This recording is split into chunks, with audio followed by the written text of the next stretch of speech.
পূর্ণভাবে যদি করা হয় গণতন্ত্র বন্ধ হয়ে যাবে, ঠিক না?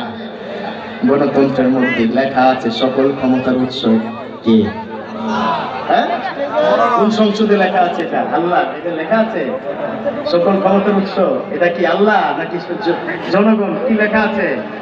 গণতন্ত্র, democracy, it's by the people for the people. এটা মানুষের তৈরি গণতন্ত্র।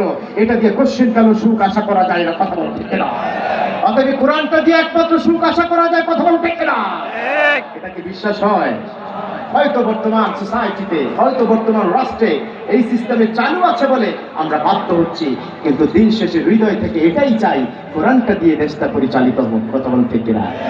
চাই তো ইনশাল্লাহ। গণতন্ত্রে চলবে নাকি কোরআন দিয়ে চলবে? গণতন্ত্র না কোরআন? গণতন্ত্র না কোরআন? গণতন্ত্র না কোরআন? সোজা কথা, আমরা গণতন্ত্র, হয়তো আমরা এই দেশের নাগরিক, we are bound to practice all of the systems of in our country, but we want to establish the Quran. আমরা এই কোরআনটাকে এস্টাবলিশ করতে চাই, কথা বলো ঠিক না? গণতন্ত্রের বুকের উপর লাঠি দিয়ে কোরআনটাকে প্রতিষ্ঠা করতে চাই। কারা করে না চাচা তুই কোরআন লেখা দেখে না। লিল্লাহি তাকবীর, আল্লাহু আকবার, লিল্লাহি তাকবীর। সায়েদ কুতুব শাহিদ বলল না, কোরআনের বাইরে কোনো আইন এই রাষ্ট্রে পরিচালনা করা যাবে না। গোটা মিশরের মধ্যে উত্তাল উঠে গেল। মিশরের মধ্যে প্রায় ১.৫ কোটি যুবক সাইয়েদ কুতুব শাহিদের সাথে দাঁড়িয়ে গেল। আল্লাহু আকবার। ১.৫ কোটি যুবক বলল কোনো কথা হবে না, কোরআনের বাইরে একটা আইনও পরিচালনা করা যাবে না। বলুন আল্লাহু আকবার। ইনিল হুকমু ইল্লা লিল্লাহ, এটা বলে দিয়েছেন একজন, তিনি কে? আল্লাহ বলে দিয়েছেন ইনিল হুকমু ইল্লা লিল্লাহ, সব হুকুমের একচ্ছত্র মালিক একজন, তিনি কে? আমার রব্বুল আলামিন। এই কথা যখন বলেছেন, সাইয়েদ কুতুব শাহিদ ওই কথা বলেছেন, আল্লাহর দুনিয়া, আল্লাহর বিধান চলবে, প্রয়োজনে ফাঁসির কাস্টে জ্বলবো, কিন্তু কোরআনের বাইরে কোনো কথা হবে না। আল্লাহু আকবার।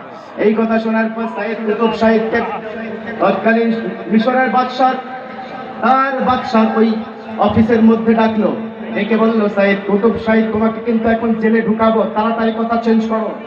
তোমার কারণে গোটা মিশরের মধ্যে গণ অভ্যুত্থান লেগে গেছে। তিনি বললে, গণ অভ্যুত্থান আর কি দেখছেন, কিছুদিন পরে দেখবেন গণ অভ্যুত্থানের জোয়ার বয়ে যাবে।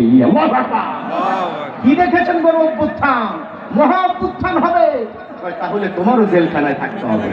তিনি বললেন, সমস্যা নাই, কোরআনের জন্য শুধু জেল নয়, ওই ফাঁসির কাজটা আমি ঝুলতে রাজি আছি। বলুন আল্লাহু আকবার।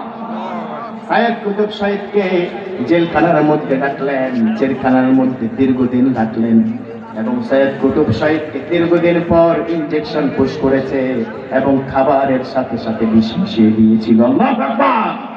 এরকম ঘটনা বাংলাদেশে হয়েছে কিনা? এই মুসলমান হয়েছে কিনা? এদেশে হাজার হাজার হাজার হাজার মুসলমানকে, বিশেষ করে আলেমদেরকে জেলখানায় রেখেছিল। এর পড়াই বন্ধাই হিসাব দেওয়া হবে, কথা বলতে কিনা? কারণ আমাদের নতুন বাংলাদেশ কোরআনের বাংলাদেশ, ঠিক কিনা?